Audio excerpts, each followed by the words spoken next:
ನೆನ್ಪಿಟ್ಕೋಬೇಕು. First process will be always time taking. ಒಂದೇ ದಿವಸದಲ್ಲಿ ಏನು ಆಗಲ್ಲ.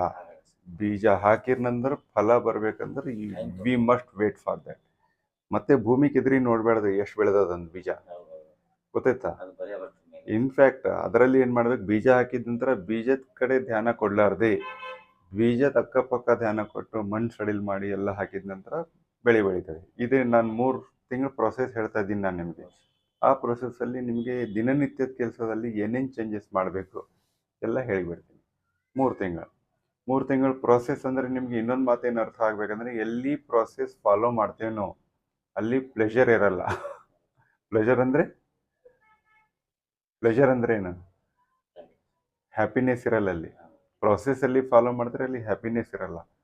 V have to move forward with difficulties. ಕಷ್ಟಗಳು ಎಲ್ಲಿ ಇರ್ತಾವ ಅಲ್ಲೇ ಮುಂದೆ ಫಲ ಸಿಗ್ತದೆ. ಸಿಂಪ್ಲಿ ಫೈನಲಿ ನಾನು ಮಾತು ಮುಗಿದು ಬಿಡ್ತೀನಿ. Today is difficult for you. ಇವತ್ತಿನ ಸಲುವಾಗಿ ಡಿಫಿಕಲ್ಟ್ ಇದೆ. Tomorrow will be very difficult for you. Day after tomorrow will be very very pleasurable for you. ಅಂದ್ರೆ 2 ರಿಂದ 3 ತಿಂಗಳ ತನಕ ಸ್ವಲ್ಪ ಡಿಫಿಕಲ್ಟ್ ಇರುತ್ತೆ. ಎಲ್ಲಿ ಏನೇನು ನಾನು ನಿಮಗೆ ಹೇಳ್ತೀನಿ ಅದೆಲ್ಲ ಪಾಲನೆ ಮಾಡಿ 100ಕ್ಕೆ 100 ಕ್ಲಿಯರ್. ನನ್ನ ಕಡೆ ಅಡ್ರೆಸ್ ತೊಗೊಳಕ್ಕೆ ಬಂದಿರಿ ನೀವು, ಅಡ್ರೆಸ್ ಕೊಡ್ತಾ ಇದ್ದೀನಿ. ದಾರಿ ಎಲ್ಲ ಕ್ಲಿಯರ್ ಮಾಡೋದು ನಿಂದು ಕೆಲಸ. ಓಕೆ.